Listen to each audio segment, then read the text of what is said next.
Hi, welcome back to Books on the Go. I'm Anna, and today I'm here with a Women in Translation TBR. So today's the 1st of August.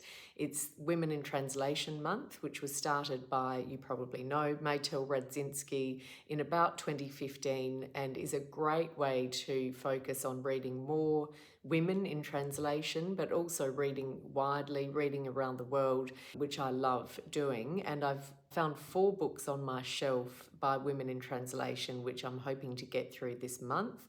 Let's see if I can do all of them.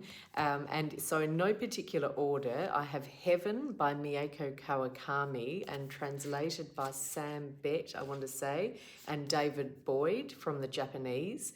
And Mieko Kawakami wrote Breasts and Eggs. I think they translated that one as well. We did that on the podcast. Amanda really liked it. I didn't love it. I think I had high expectations. I really wanted to love it because I love Mieko Kawakami. I think she's very cool. She's a feminist. She's interviewed Haruki Murakami for 4 hours and challenged him about his portrayal of women in his books. And as much as I love Haruki Murakami, I love that she asked him those hard questions.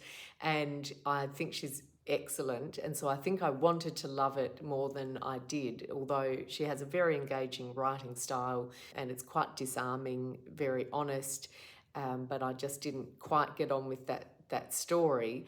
But Heaven is about a young boy, I think he's 14, at school, and he's being teased because he has a lazy eye.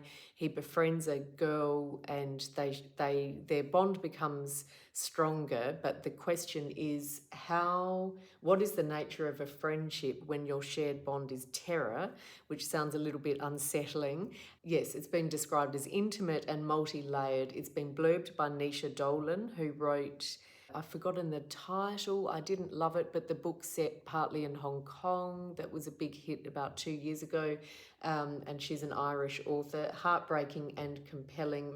Mieko Kawakami is a genius.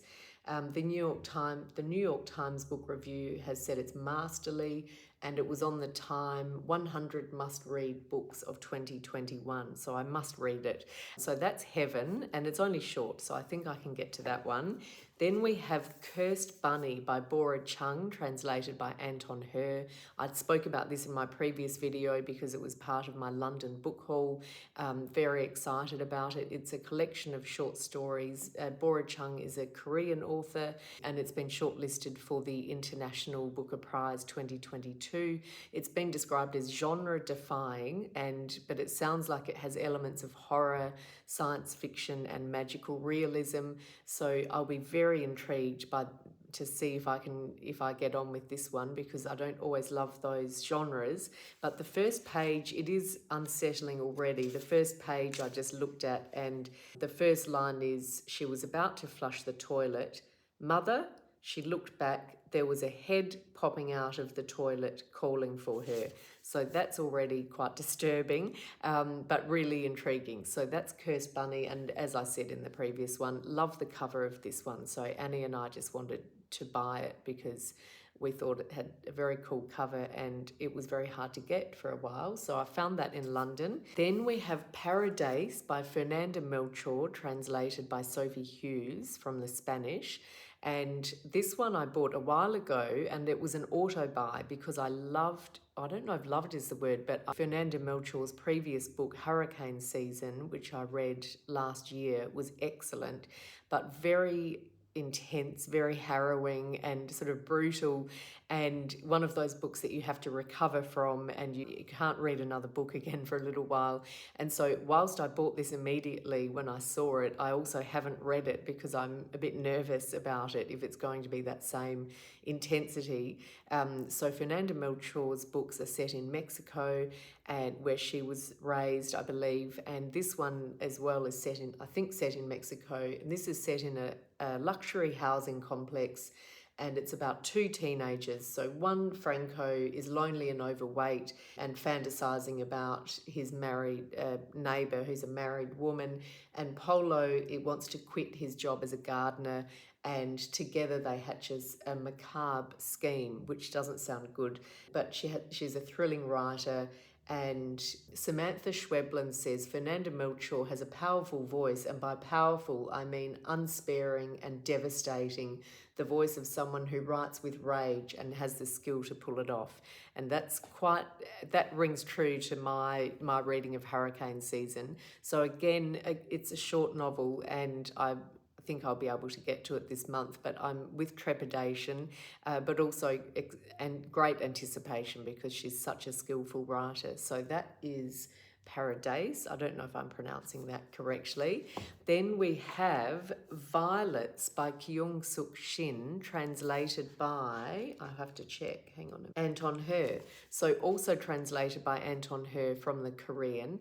And I don't know much about this, but Kyung-Sook Shin, I really loved her book, Please Look After Mother. And the other one that I read was, I think, The Girl Who Wrote Loneliness, which was very different and a bit slower and more cerebral and more thoughtful, but really stayed with me. It was quite a haunting book, and I think a more mature or more sophisticated book, but I'd love to hear what you think if you've read her work. I know she's one of Matthew Sharappa's favourite authors. I think he was the one initially who put me onto her, and I think he also recommended The Court Dancer, which I haven't read yet.